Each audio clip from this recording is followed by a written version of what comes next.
కనకదుర్గమ్మ గుడి మెట్లు కడిగారు. తర్వాత సనాతని అని చెప్పేసి తిరుపతిలో బహిరంగ సభ కూడా పెట్టారు కదా పవన్ కళ్యాణ్ గారు. మరి ఇప్పుడు ఏ కార్యక్రమం చేయబోతున్నారు? అది ఆయన్ని అడగాలి కదా, పవన్ కళ్యాణ్ గారిని అడగాలి. సనాతన ధర్మం అని చెప్పి అదేదో లడ్డులు కలిసిందని చెప్పి ఆయన కూడా గుండెలు చింపుకొని జుట్లంతా విరజంపుకొని నానా హంగమా చేశాడు, నానా ఐరానా చేశాడు, తక్కువేం చేయలా. అదే యాక్టింగ్ సినిమాలు చేస్తే బ్రహ్మాండంగా షౌట్స్ పడాయి. ఇవాళ షౌట్స్ కాదు, రాళ్ళు పడతాయి మీ మీద మీరు చేసిన పనికి. ఎందుకన్ని అబద్ధాలు? మీరు కూడా దానికి వంత పాడారు మీ నాయకుడికి. మీ నాయకుడికి అన్ని అబద్ధాలు మీరెందుకు వంత పాడారండి? వంత పాడి పైగా మెట్లన్నీ కింద నుంచి పైకి గడిగాళ్ళు. ఆయన ఉల్టా పల్టా చేస్తాడు కదా. అదే చెప్తున్నా, ఆయనకి ఏది ఎప్పుడు ఎట్లా మాట్లాడతాడో తెలియదు. ఇప్పుడు అంతకుముందు అంత కమ్యూనిస్టు మహాయోధుల పేర్లు చెప్పుకున్నారు.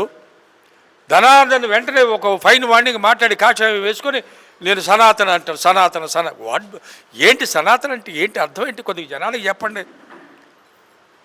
ఆ సనాతన ధర్మంలో ఉన్న ధర్మసూత్రాలేంటో, హిందూ ధర్మసూత్రాలేంటో మీరు చెప్పండి జనానికి.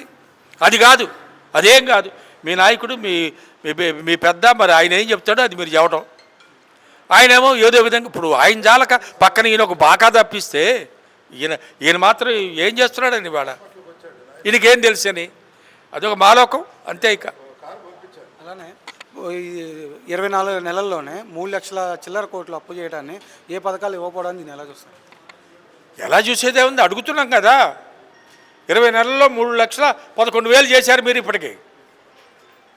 మళ్ళీ రేపు వచ్చే మంగళవారం మళ్ళీ చేయబోతున్నారు మీరు. చేయాలి. మేము ఎప్పుడు అడిగాం, అయ్యా మీకు దండం పెడతాం, ఈ 3,11,000 కోట్లు ఏం చేసావు, ఎక్కడ వాడావు, ఒక ట్రాన్స్పరెన్సీగా ఒక లెక్క ఇవ్వండి, ఒక శ్వేతపత్రాన్ని విడుదల చేయండి. మా పిచ్చి జనం మేము కూడా అయ్యో పాపం ఇట్లా చేశారని అనుకుంటాం. మేము కూడా అట్లా ఉంది మీ పని. మీరేం చెప్పినా మీరు నమ్మాలి, మీరేం చేసినా మీరు సై అనాలి. అంటే ప్రజాస్వామ్యంలో మాకు మాట్లాడేది లేదా? మాకు చేసిన మీ అన్యాయాన్ని మేము మాట్లాడేది లేదా? ఆయనకే తేలియాలి, భగవంతుడు తేలాలి. 3,11,000 కోట్లు ఎటుపోయినాయో చెప్పండి.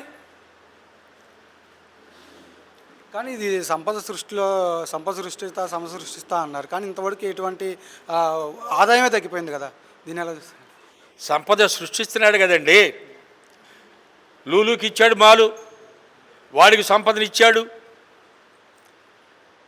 వాళ్ళ అబ్బాయి తోడేలిటికి ఇచ్చాడు, 54 ఎకరాలు ఎంతో చిల్లర ఇచ్చాడు వైజాగ్లో. పాపం అతనికి సంపద సృష్టించి ఇచ్చాడు. ఇంకా రకరకాల వాళ్ళకి ఇస్తున్నాడు, 99 పైసలకి అందరికీ ఇస్తున్నాడు సంపద సృష్టించి. అదే కదా ఆయన చెప్పింది.